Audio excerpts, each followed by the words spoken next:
I would like to welcome Hitoshi. I would like to welcome Abe-san. I would like to welcome my friend Hitoshi Abe. Abe-san is the director of UCLA, and if you check the Japanese list of architects, he is close to the peak of the Japanese architectural world. And I'm sure if you would be a little bit older, or you will be a little bit older, you will climb up to the peak. That means, in other words, he's an upcoming, very important architect of Japan. But the funny thing is, and we had a discussion this afternoon, that his building looks very, very different than from the architectural style, I would say. And each building is different itself. He really differentiates every building, and I think it's coming from, and this is why we should have a discussion about it, it's coming from that he is a wanderer between worlds.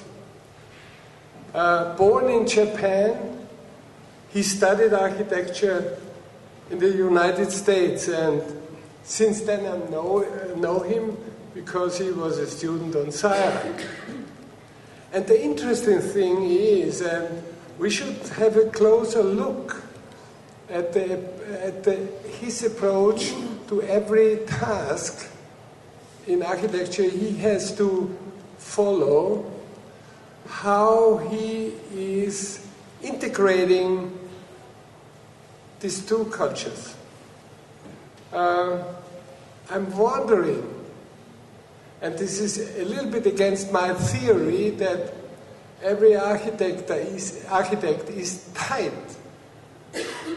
unconsciously to the roots of his landscape, of his hometown.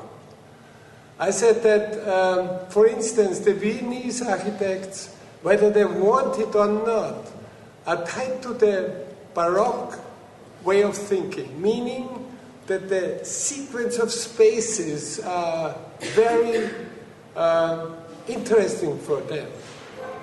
In opposite to the Dutch architects, and we will see it when Winnie Maas will come here and make a lecture, that the Dutch guys are going to follow the diagram of architecture. So I'm wondering how Hitoshi will explain his two worlds. We should welcome Hitoshi Abe. Thank you for coming.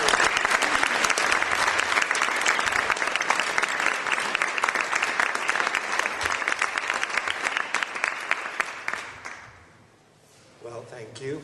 And you always get really scared when your old professor and the boss tells you really good about yourself, and then you always think, oh, maybe there's something behind it. But I really appreciate, yes, sometimes I feel I'm kind of a wanderer, and sometimes I really don't know where I am. And today, actually it has something to do with me and with myself, because I always want to sort of attach myself to that particular place I visit, I do, especially the place that I do the project. And today's lecture was actually titled was "Kiss Me While I Kiss to the Sky." Maybe it's good news coming in. So I really wanted to talk about my kind of love to the place. But then, you know, unfortunately, something crazy happened just after I prepared the lecture about a month ago, and you know that all these things happened in Japan. And my office is right in the middle of it. My office is in Sendai, and my parents and everybody's there. And this is a photograph of the area that I'm so used to. Like, I love to go to the little fishing with my son and so on. And I felt very strange to be in LA and seeing this, and also kind of dealing with a problem generated by this earthquake in the office. And I felt like my spirit is there, but my body is there. And I felt like I'm totally teared into two pieces. And after the month, actually, I have to say this is horrible. I saw that some kind of record that there's 1,000 earthquake above magnitude 4.5 happened in this 1 month. So that means Earth is constantly moving. And also, if you count the small number of earthquakes, smaller than magnitude 4.5, it's just again, literally the Earth is constantly moving there. And as I said, that my biggest motivation to do the architecture is that I really want to know about this place. I want to love this place. So I really want to create the relationship with that place. But after this, the problem of course, this kind of disaster is how you will recover from it. And you can put more money to recover, you can build something great. But the most scary thing is that you cannot trust the place anymore. You cannot trust the environment around you anymore. In order to do the building, and basically the building is, to me, is a kind of medium to connect yourself to the environment. So you can kiss to the sky, or you can kiss to the earth. But the problem is that whatever you think it was somebody you know, but then suddenly that person or whatever goes really crazy, you become insane, and then suddenly you know that you don't know that person anymore, and then you just can't love that person. And I'm so scared now that if people there can really trust the environment around them again, and how can we actually rebuild that kind of trust or some sort of the love to the places. So that's the big problem. But again, as I said, still to me doing architecture and my biggest motivation to do the building is I really want to attach myself to that place or to the people through the project. And I really have a strong desire that if I could really kiss the sky, then that would be the great moment of my accomplishment. So when I was a student, I tried to see that how I can really be connected to the world by putting myself in a bubble or putting myself in a strange helmet. I put myself in a box for 6 hours, trying to see that if I can really connect myself to the world. So I'm always looking for connection. And I see that architecture is a device to tie myself to the world, I guess. But also, just doing building doesn't really produce it. So to me, the form is a very important device as evidence that you are creating this relationship to yourself, to the environment, or connecting people and the environment through the building or through the form you create. So that it's very important that the form acts as a certain kind of medium to mediate sort of a situation or the condition of the project. But form we're talking about, and then I kind of made a sort of my idea about the form. Maybe form I'm talking about here is a little bit different, but I call it the 4 principles of form for myself.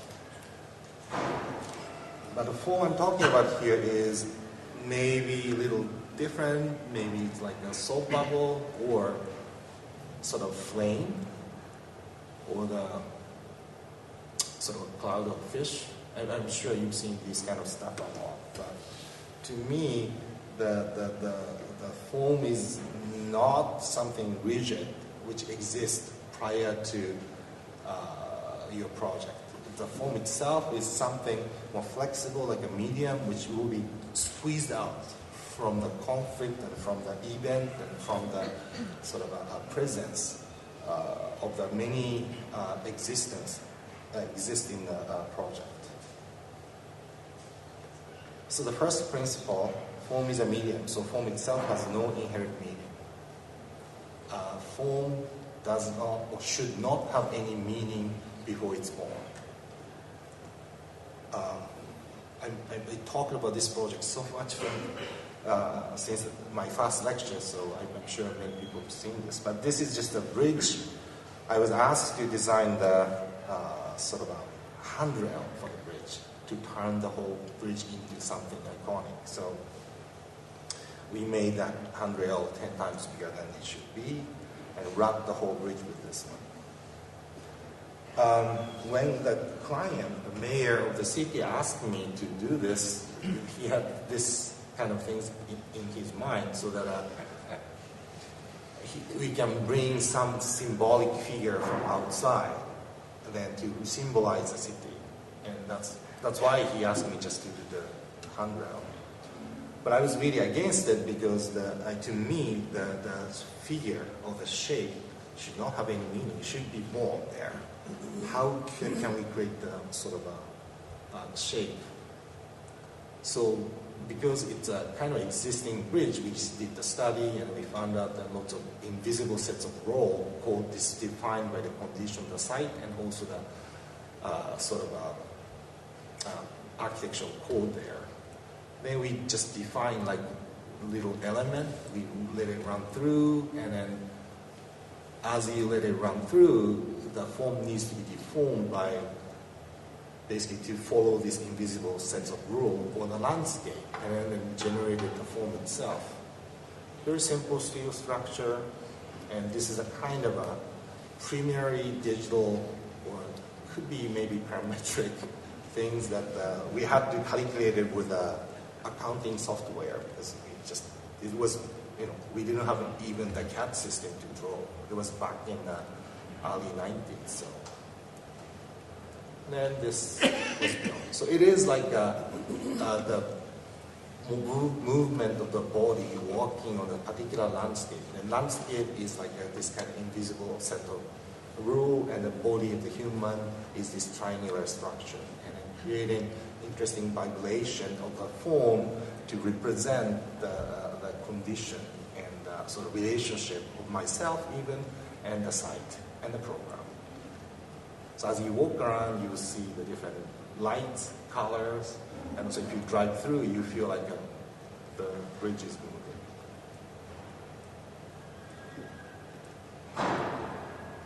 Then small restaurant. It was a really good restaurant, and the client wanted to have a nice facade, but because it's interior, so he couldn't have a facade. So we proposed that there be a nice passage which will give customer as a kind of experience of the interior facade.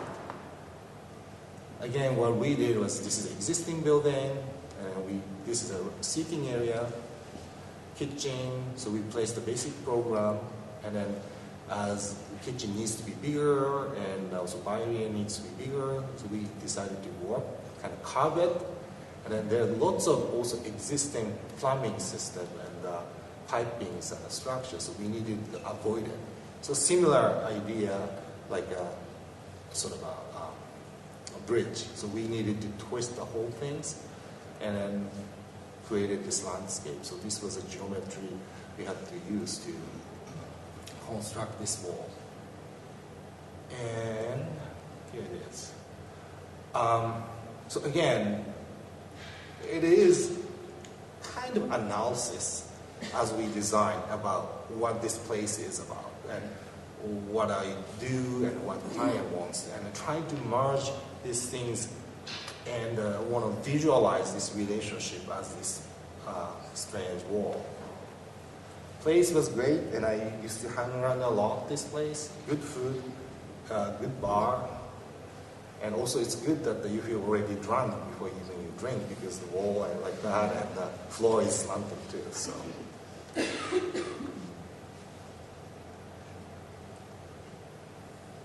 So to me, good thing was the form itself does not have a meaning.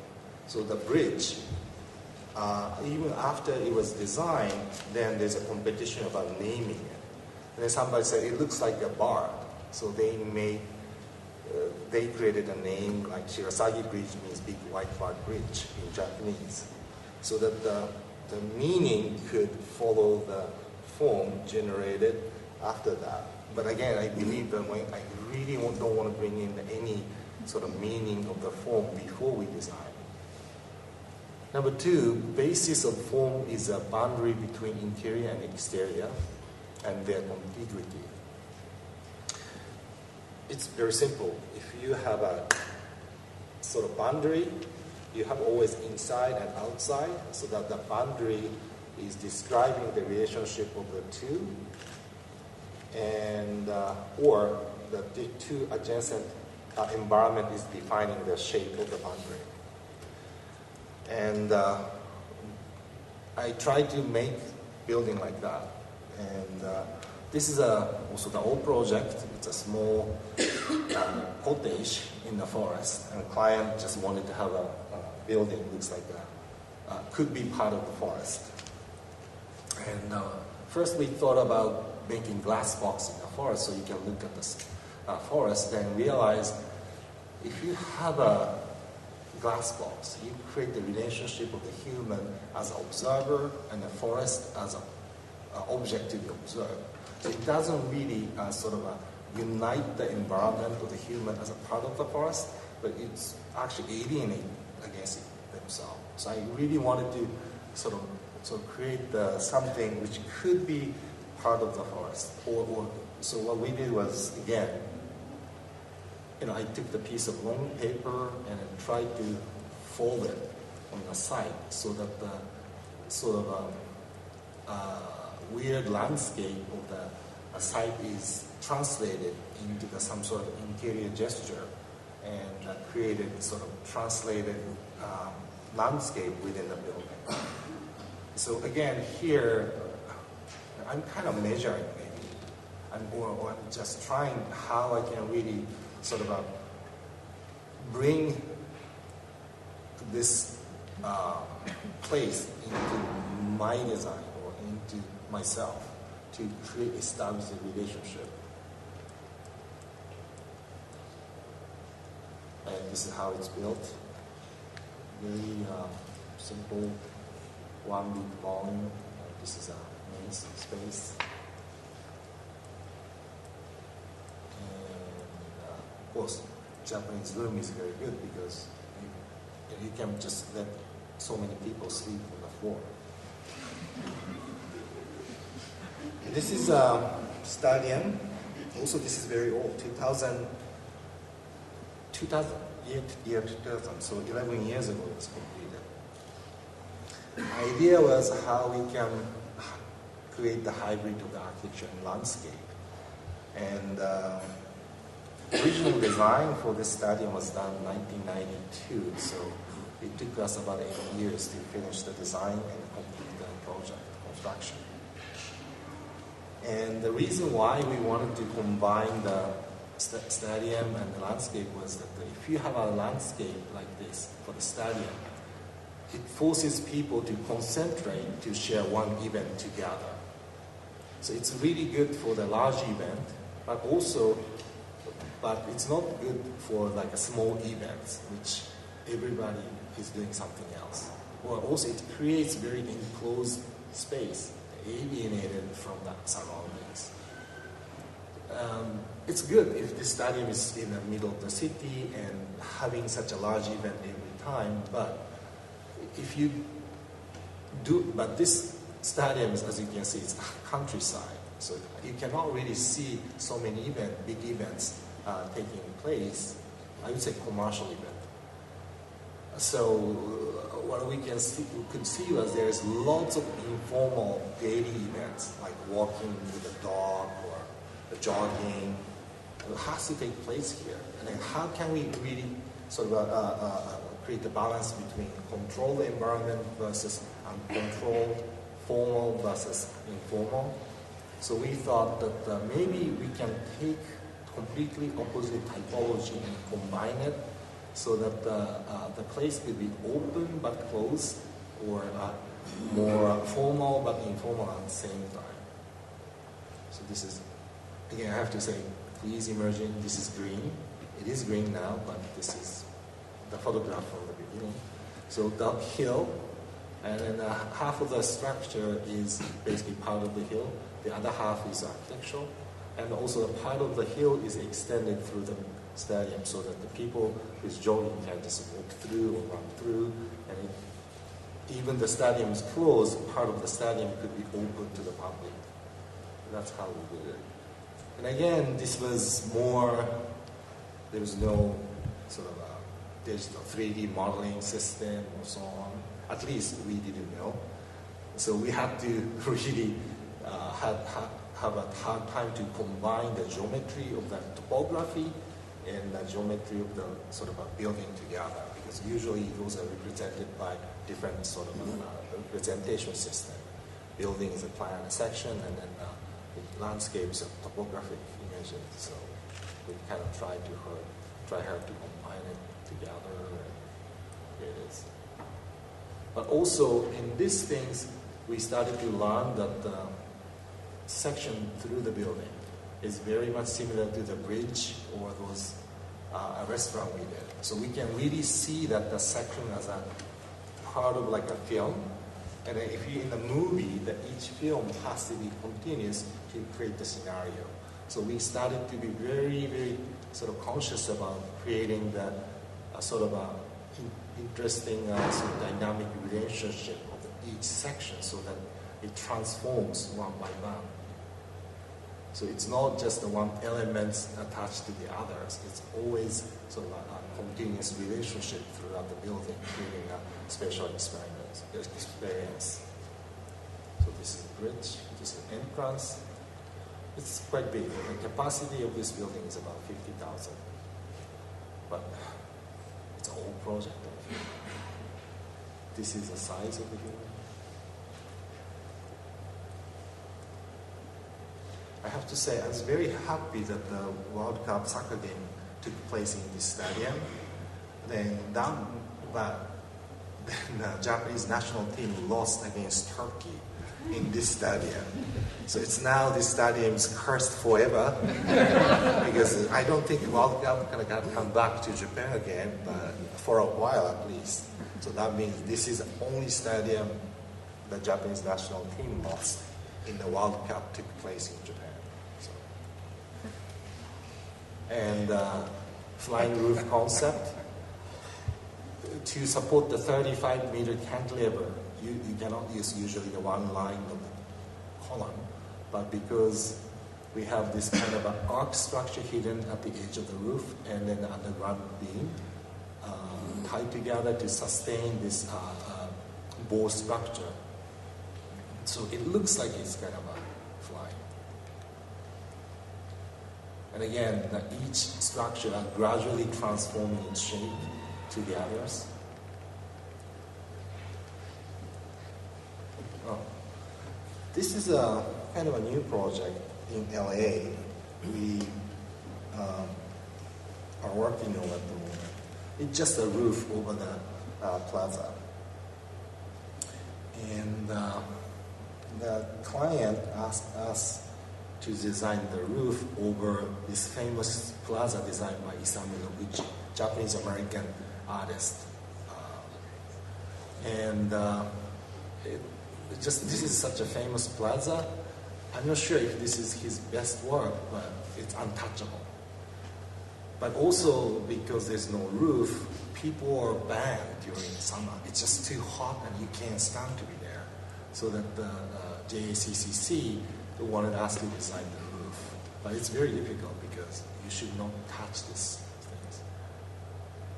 So then we thought maybe if we could create like a kind of a structure like a cloud, which just stay above the plaza, but without touching, would be great. So we started to look into something.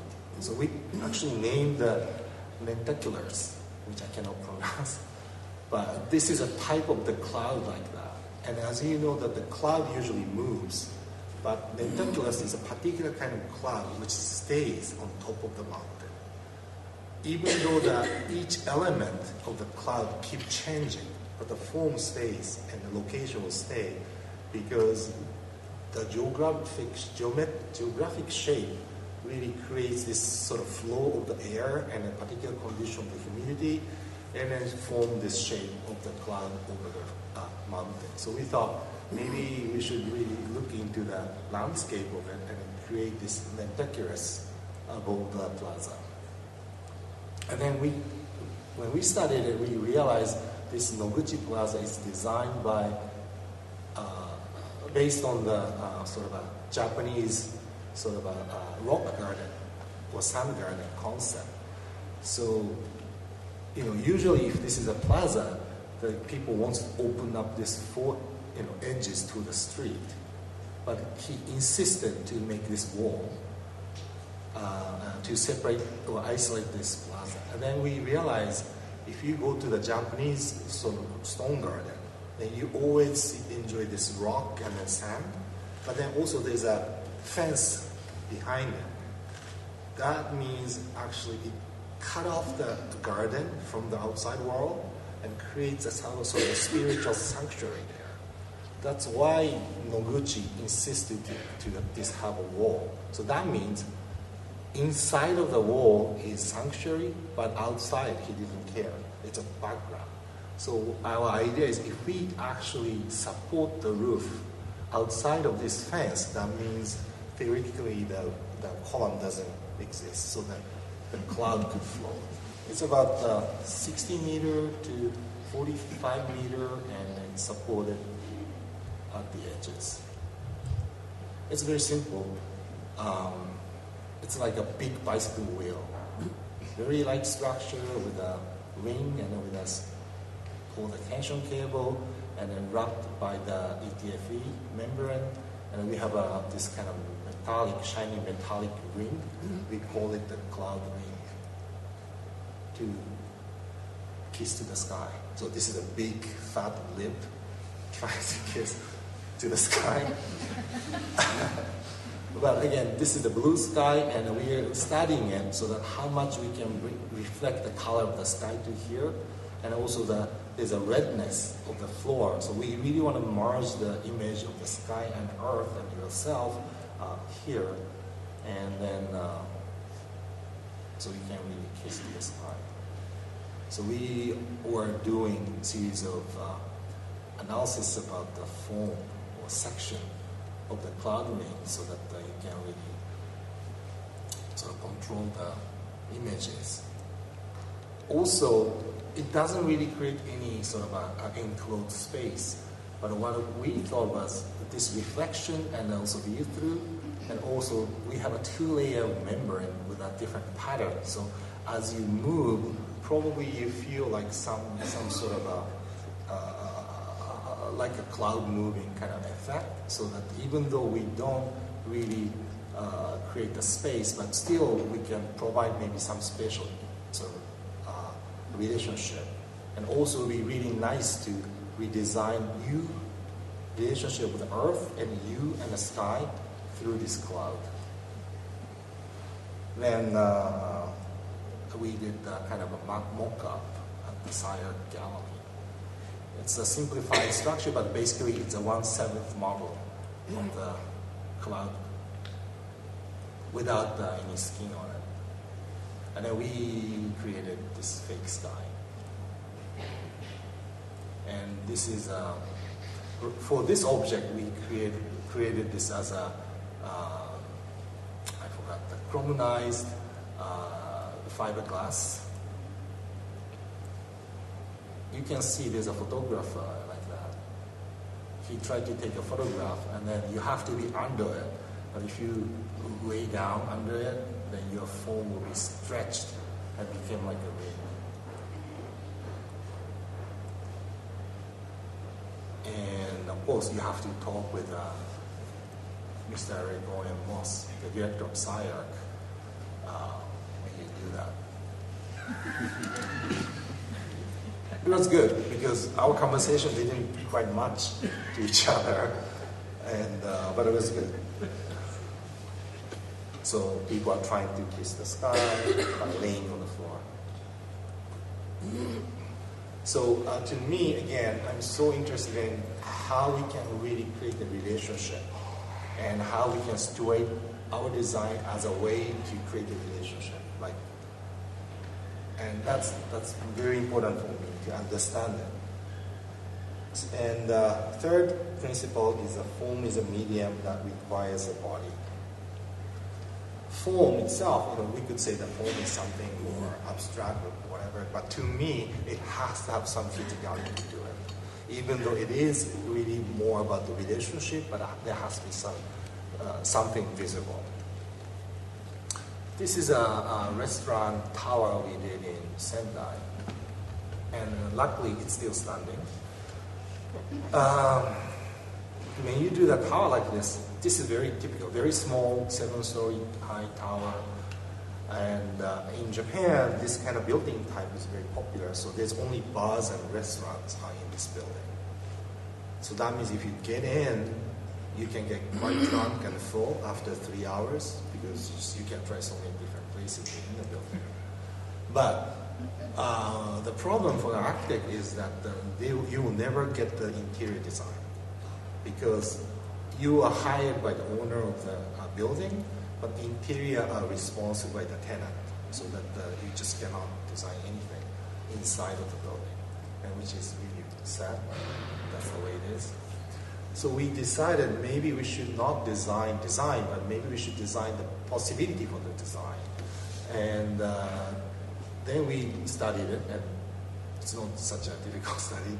This is the structure of this kind of building. Elevator, floor, and the floor can be divided into several restaurants or bars. So if we create alternative approach to the building, then what happens is that you can move more freely in the building. Also, you can rent the space three-dimensionally. For instance, you can rent second floor and part of the first floor, and then third floor or something. Then, in order to achieve it, we did very simple manipulation. So we created a secondary sort of extension of the street, wrapping around the building in a spiral manner. It cut out the whole volumes. And this space could be used as a part of the restaurant, or could become some interesting sort of a semi-public space for people to move one restaurant to the others. Structure is very simple, client simple. Basically, each corner get cut out gradually as you move up, and then here it is. We also push the volume up so that you feel more some sensation of the dancing boxes. Inside is unfortunately nothing.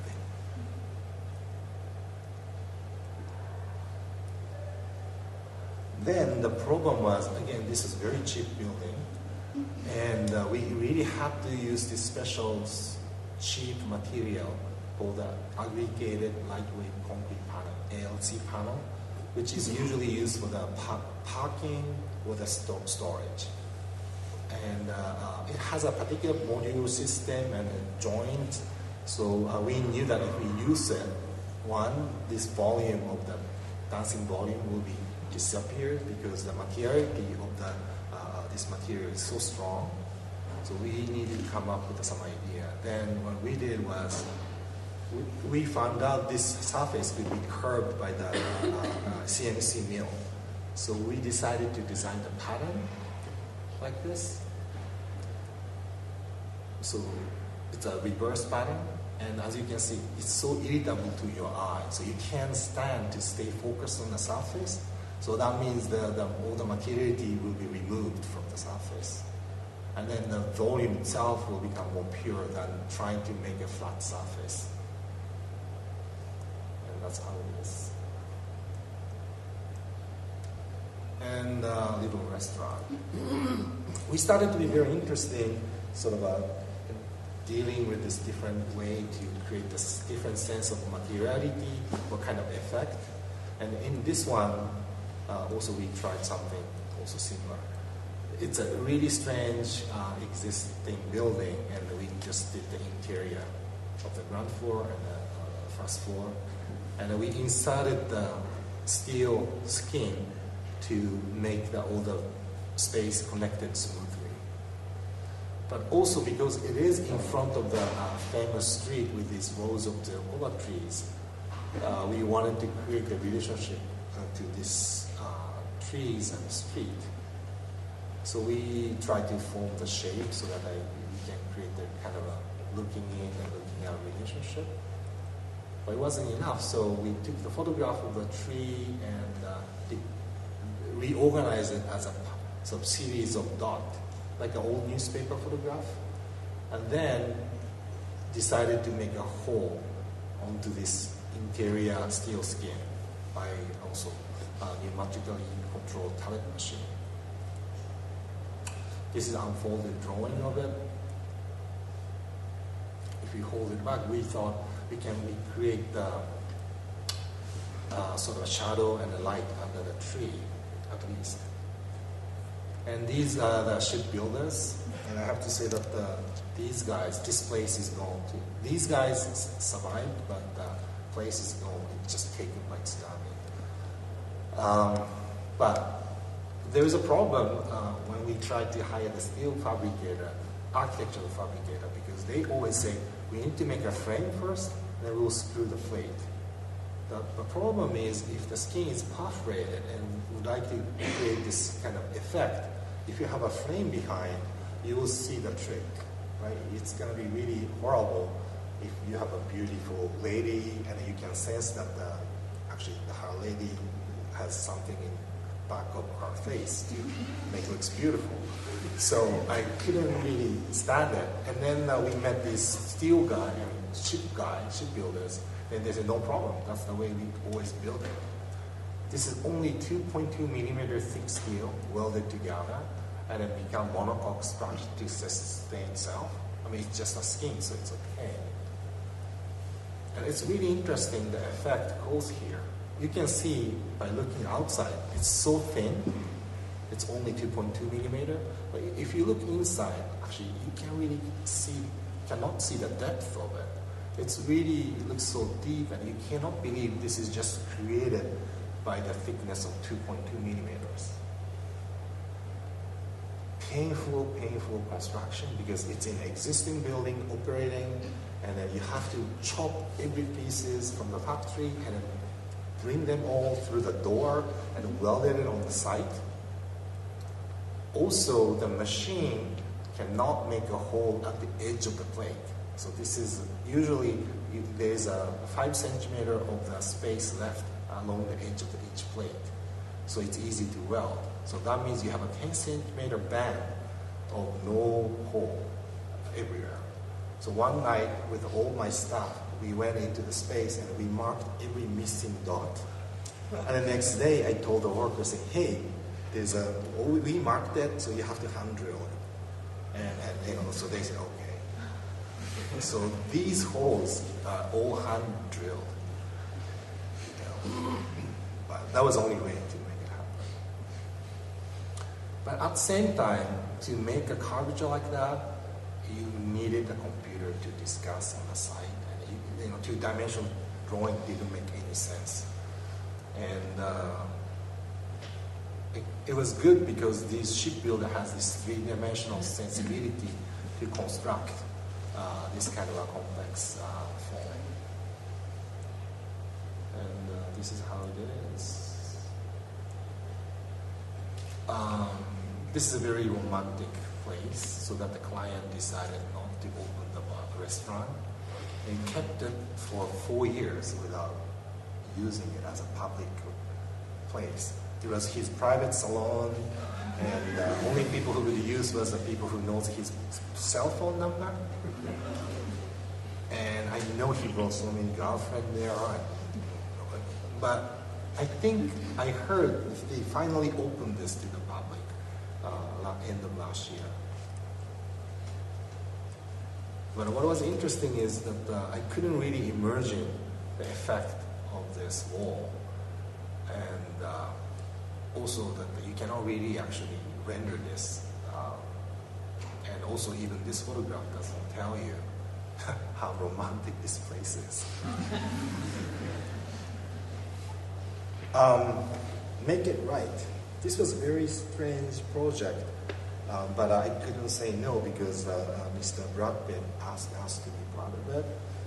And as you know, that the Brad Pitt created this foundation to provide the houses to the people who lost their own houses by Hurricane Katrina. So there are first group of architects who did this house. I think 90 square meter for $200,000. So it's reasonable, but no, it's kind of cheap building. And Mr. Brad Pitt wants to have affordable, ecological, and anti-flood house for this project. So many people did it, and when I was invited for the second group, I went there and I saw these houses and I felt, oh my God, that's something very strange happening. And actually, how you reduce the cost is two ways. You will be very innovative and you change the industry to produce the cheap, or you get the donation. In this case, they get the donation from each different, like a roofing company, window company, a handrail, so on. So whatever the architect comes up with a great idea needs to be translated and into this sort of vocabulary donated by everybody. So that means each architect had a great idea maybe, but it doesn't really matches with the main objective of the foundation, and turns everything into something I don't want to talk about. So I thought, okay, maybe we have to accept that. So we will build everything with donated material. The windows we will never use. The strange rain garter we will never use. And really strange, even maybe we cannot pick the color. Interior will be designed by whoever who will live. So what can we do? So this is a design we provided, just big house shape and full cutout. What we did was, when we interviewed the people who lives there, mostly African American people, and as you know that they have a very sort of a unique or very fast change of lifestyle within a family. First, they start to live with the grandparents, with the brothers and sisters. And after that, maybe your brother and sisters get out, and then you get married, and you have a child, and then your child maybe it disappear or something, and then your grandparents passed away, and then your brother comes back, or your sister with the 2 kids, and it's like a really constant change of the lifestyle. And I thought that's really unique. And then this is the most typical sort of house called shotgun house. Actually, shotgun house is like that. This is called double shotgun. You can see that it's really horrible planning because you have to walk through each room to move. But it has a quite flexibility to accommodate this fast change of the lifestyle. So we thought, why don't we then make a triple shotgun house, which is more flexible, which is really sort of it's easy to adapt without doing too much. So this is a famous epoch, and you cut it out. So I thought maybe there's a house you can just cut it out to just accommodate the way you want to live. So then we found out this is a very cheap material called chips. It's a laminated styrofoam, also donated to make it right. So that's perfect to use. So what we did was, let's make the house, and then you can cut it out as you want. And let's make a planning so you can really change it easily by cutting out or fixing it. So this one is a duplex, could be duplex, so 2 bedrooms, so your brother could live with your girlfriend and you can stay here. Or it could be different, like a studio, so your grandma lived there and you can live with your kids. And as we do, there's more and more without minimum changes. That's how we, and all the plumbing is done from the bottom, so it's easy to shift. And with the very minimal changes, I don't know, we have like a 90 planning. And we created the book, and they can just pick the one to start with. Then afterwards, they can start the wall or make an opening and so on. And yeah, it's kind of strange, but this is different kind of things as you can pick. Yes. This is a little thing that I really wanted to do to make like American hot rod, but client did. So the first one was built, but they hated it, so they didn't do the pattern. And again, it's a cheap building, but I still like the idea that the house you can just cut out and then change it as you like. And hopefully that my client will do the same way.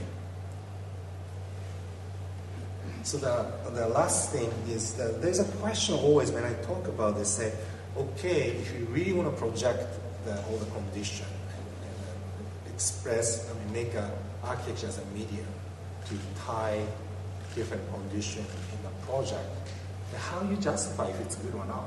Because every project is, could become some sort of medium in some way. Then how you justify which one is better to the other, or how you justify within yourself.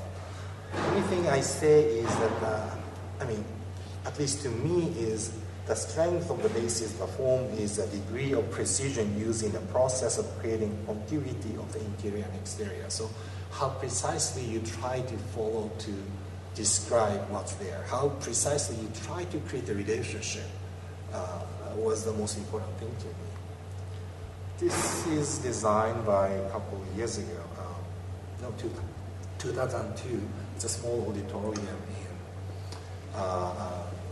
southern part of Japan, and it's a small auditorium plus some community hall, and we wanted to make it just a simple box, so you need some function, but we tried to sort of merge it into the one volume, so that the space itself is a kind of one open box, but gently articulated by the series of curved screens. And there's a cheap, again, I think whatever I do, the many projects are cheap or very tight in the budget, but we had to use the wood because it was financed by Ministry of Forestry. So there was a strange conversation about how much we have to use the wood. And we had a concrete core here, and then they said, no, you cannot use concrete there. So I had to ask, what about a foundation? We have to use a foundation also for the wood? And they said foundation is okay. So we have only the concrete foundation, the rest of it is wood. Again, you have this kind of a section, and it's very simple. It's just a series of wood frame lined up and gradually changing its form and creating this building.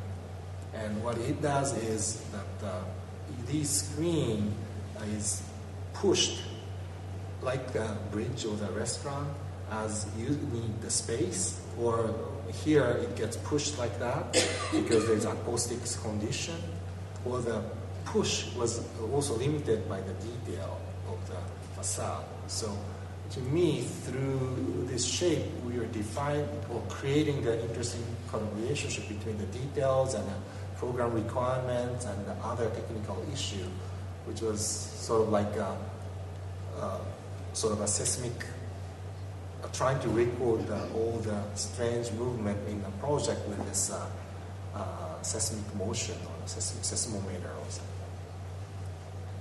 And again, these are the wood, and again, we have to use the local carpenter to do this complex curve. And here this is. We painted it black because it's easy to hide the different texture of the wood, because the cheap wood had a different color, like a red and white, so we used the dark color to settle it down. Also, this is a traditional color used for all these local houses nearby. So the kids around this building nicknamed this as a Darth Vader from Star Wars, and it looks yes. And what can I say? We could not use curved glass, so each glass is a flat and gradually shifted within the thickness of the frame to accomplish these twisted surfaces. So that means if twist is much harder, then you have to make the size of the glass smaller. But I enjoy this kind of things happen, so because it creates also interesting relationship between the requirements and the sort of a limitation of the material to the actual sort of a physical appearance of the building.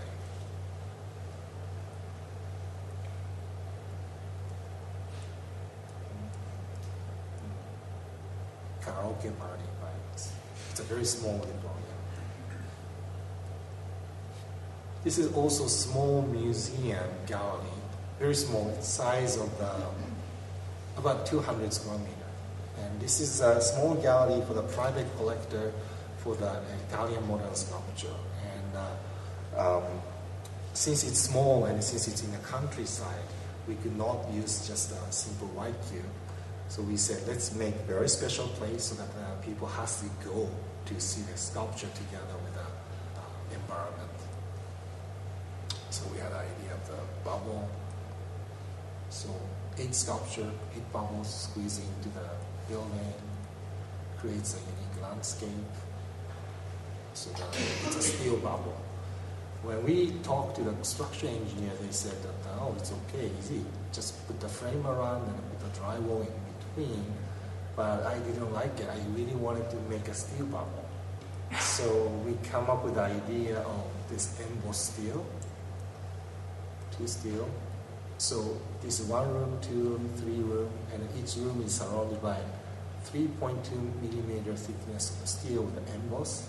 And each rooms are each embossed panels are welded together here to create the honeycomb panel, so that in a way, like a soap bubble, soap bubbles are supporting each other, and this is steel bubbles are supporting each other conceptually. Summing again. Some rendering, and the same guys. It was really interesting to study how to create this emboss. It's very low tech, but designing the shape of this was really difficult because when you press the steel, you have to be equally stretched. Otherwise, there will be break here, or some area will be very thin. The steel needs to be stretched evenly, and in order to accomplish it, we require particular shape of this mold. And then everything was just fabricated and then brought on the site and welded together like a plastic model.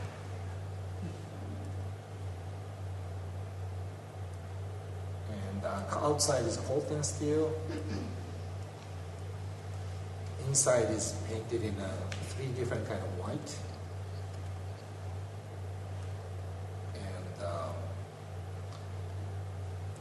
Actually, there was a question that if it's okay to have a steel floor, is when the ladies shows up with a high heel.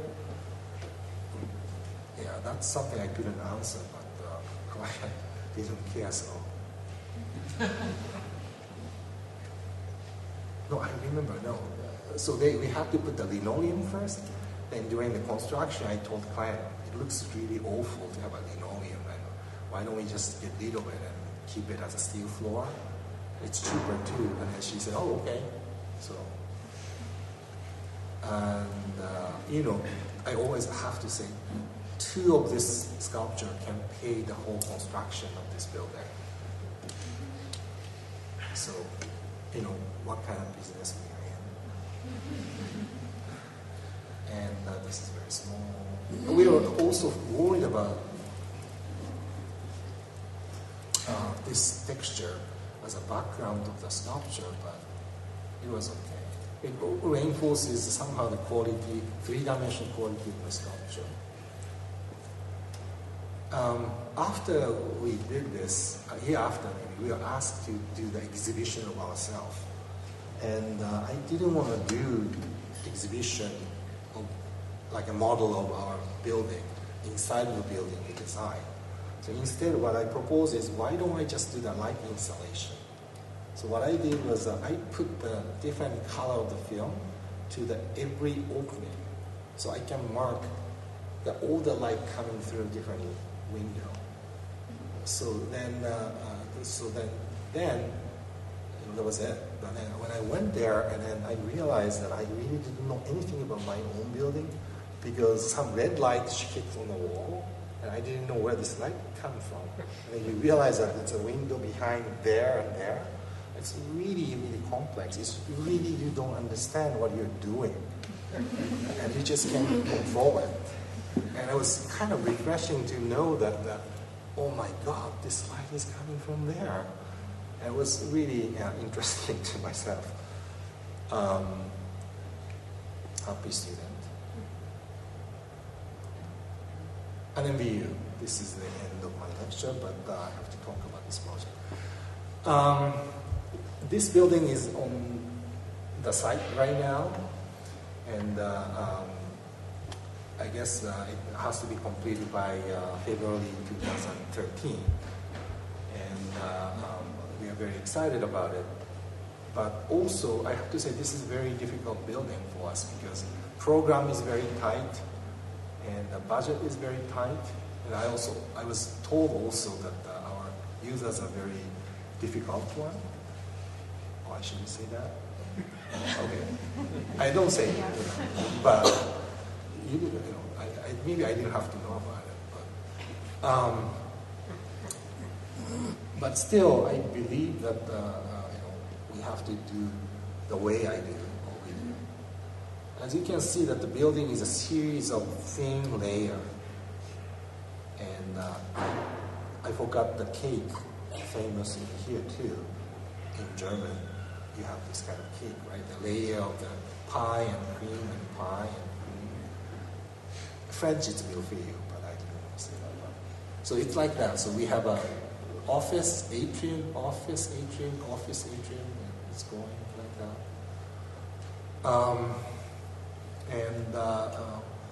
Idea is 1,000 layers. Instead of one volume, we make 1,000 layers. But to me also, I was so interested in these long linear things, like a bridge, or like a restaurant, or like an auditorium. These medium should pick up the condition of each area, and then should create the sort of a interesting landscape, reflecting the condition. And that's my way to really sort of leave my hand into the project, or my relationship to the project. So this is all the study, and then also we did this series of weird models to study how that each layer should do. So each floor has a different, we call pinch. I think it's like pinch. And then studied it to really find out the best sort of way to represent the different conditions of each area. It needs to be pinched because of the exterior condition, or it could be pinched because of the interior condition, and it happens in a different way on the site. As you can see, this is volume, this is a sort of a void space. So it's really important for us to really express the layer rather than the volume in this project. It's the interior wall and study, and it gets pinched. Like if you put your skin, you have like a wrinkle, and we try to really express in the interior that this action really creates also the uniqueness of the area, even though it's a very linear, long, simple, a little bit modernistic kind of landscape.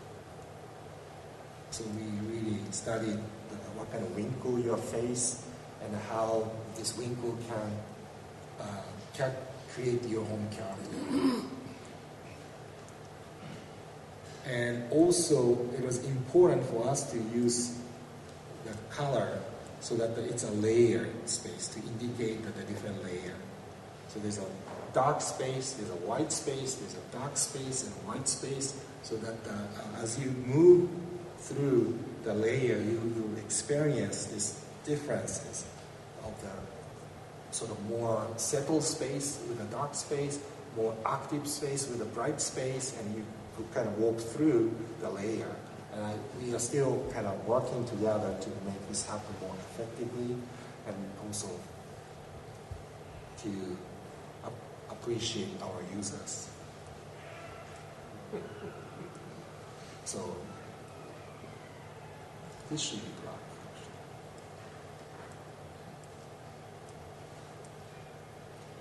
Also, facade, initially we really wanted to use the layer of the glasses so that you can really see through all the layers, but because of the budget and so on, we couldn't use it. So what we used was instead a series of just a punched window. I know that Vienna people love punched window, and I thought that maybe punched window could be interesting. But also, this is a series of study how this gesture of the pinch could affect the facade. So that we, like a snake skin, snake skin, and if you, I don't know, I never actually pinched the snake, but if you pinch the snake skin, you see that there's a pattern differences. So this is a different way I started to kind of create the snake skin pinched. And so that I feel there's a relationship from outside, inside, and so on.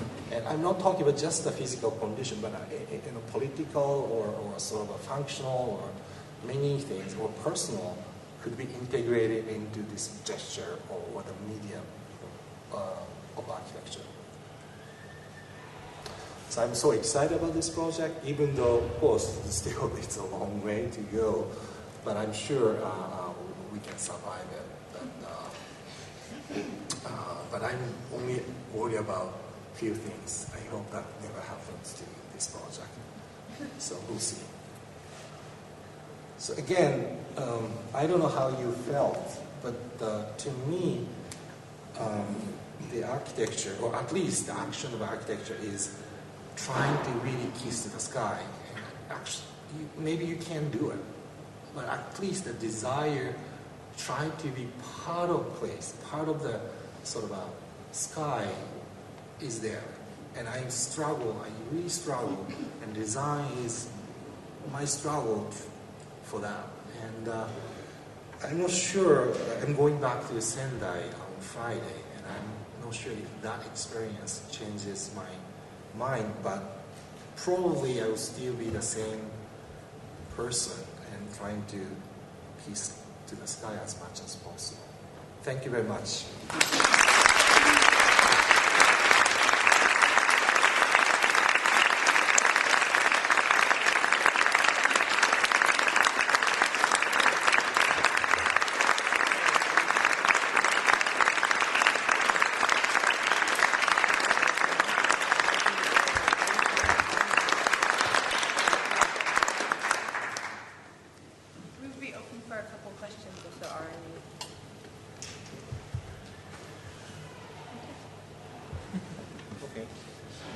It doesn't have to be about my project either.